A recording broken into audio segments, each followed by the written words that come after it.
Well, the community in and around Lewiston, Maine, is mourning the loss of at least 18 people killed in Wednesday's mass shootings. Another 13 people were injured. Nearly 48 hours later, the suspect still has not been found, and a massive manhunt continues, keeping residents on edge. Laura Barone-Lopez reports from Lewiston. The hunt for the suspected gunman in Lewiston's deadly shooting rampage is intensifying. David St. Pierre is the city's police chief. The safety of our community remains paramount. I want to assure all that a tremendous amount of law enforcement manpower, time, and effort is being utilized around the clock, literally around the clock, in every effort to apprehend the suspect as well as to safeguard this community. Hundreds of police and FBI agents are searching the area for traces of Robert Card's whereabouts.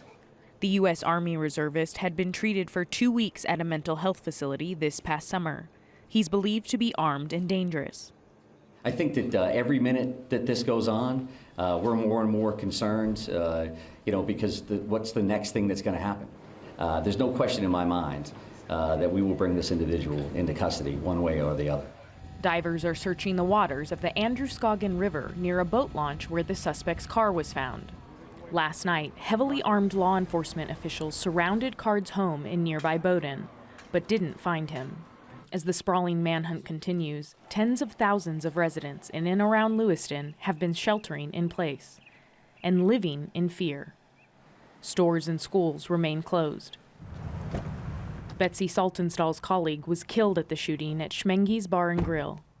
Joshua Seal was a sign language interpreter and member of a deaf cornhole team taking part in a competition at the bar at the time of the rampage. You hear about these things happening in other places and feel so proud and protective in Maine, and having it happen in your backyard and knowing somebody personally that's been killed is traumatic. She said Joshua's death is a tremendous loss for the community. It was very clear to me that Josh made his mission about helping the deaf and hard of hearing community here in Maine. It is not often that you get to meet people who are so gifted and committed to helping others in a way that is going to move the needle and help others. And that was really evident that that was his superpower, helping others and making a difference. Couldn't ask for better people. Brian Cassidy co-founded the same cornhole league that Joshua played in. 3 of his friends were killed at Schmenge's.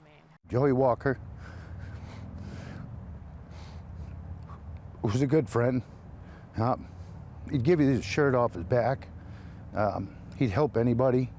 And then Ron Moore, that guy was a shining ray of light. He smiled, make everybody smile all the time. Billy Brackett, he's part of the deaf community. The guy was a kind soul. Normally, Cassidy would have been there. We went every Wednesday night, and we just decided to get groceries that night. And it kills me because if I was there, I could have helped stop that. How long do you think it's going to take for the community to recover from this? It's going to take a long time, long time. I don't see how we're ever going to come back from it. Rob Young can't believe he'll never see his brother and nephew again. So we're all broken. Bill and Aaron Young were killed when the gunman opened fire at the Just-in-Time bowling alley. We woke up this morning all hoping it was a nightmare. This isn't what really happened. This still doesn't feel real. Sitting here talking to you. 14-year-old Aaron loved bowling, scoring a 275 earlier this month. A sweet and smart kid, the family had big dreams for him. He tried out karate, didn't like hitting people, so he stopped. He was like, no. Turn to bowling. Yeah. As Rob holds on to happier memories, he also wants answers. How would you describe the way state officials have handled communication? It was chaotic. There was obviously no plan in place.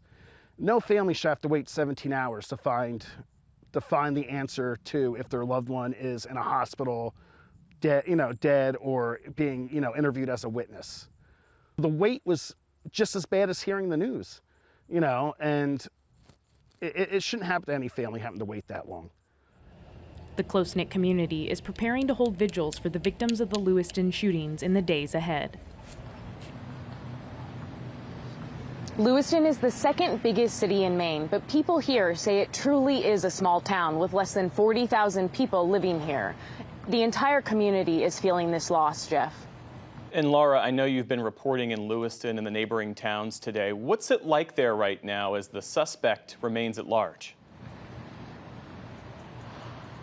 So roughly 48 hours since the shooting, Jeff, and the shelter in place in Lewiston and all of the other towns where it was in place has been lifted as of tonight. Local authorities said that that doesn't mean that this situation is not dangerous. They say it's still dangerous, that the town is still in crisis, and that they urged people to remain vigilant, Jeff. They lifted the order because they want to allow people to go to doctors, to go to pharmacies, to go to school. And just to give you a little bit more of a sense about how it's been feeling here, Jeff, I spoke to Greg Marley. He's a clinical director at a statewide organization in Maine that services people, provides mental health services, and he said that their helpline, typically they have one person manning it. They've had to have 3 to 4 to help provide trauma services and counseling. As was clear in your report, the reaction has been one of grief, anger, and frustration. As you've been speaking to people there, what have they told you about specific actions or reforms they want to see in response to these shootings?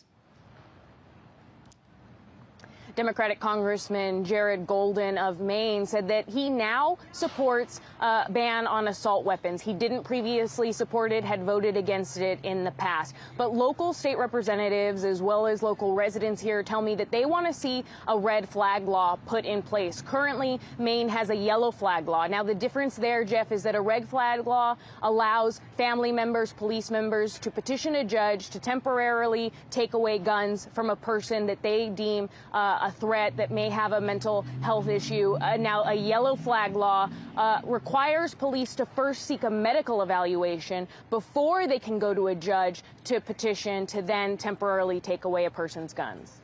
Laura Barone Lopez reporting tonight in Lewiston, Maine. Laura, thank you. We want to take a moment now to remember those killed in the shootings. Authorities released the names of all 18 people late this afternoon.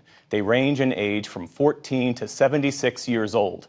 They include employees at the bowling alley and bar, advocates in the deaf community, a father of 2 with a baby on the way, and a father of 5 who just minutes before was playing pool with his own dad. Here are the names of the 18 people lost.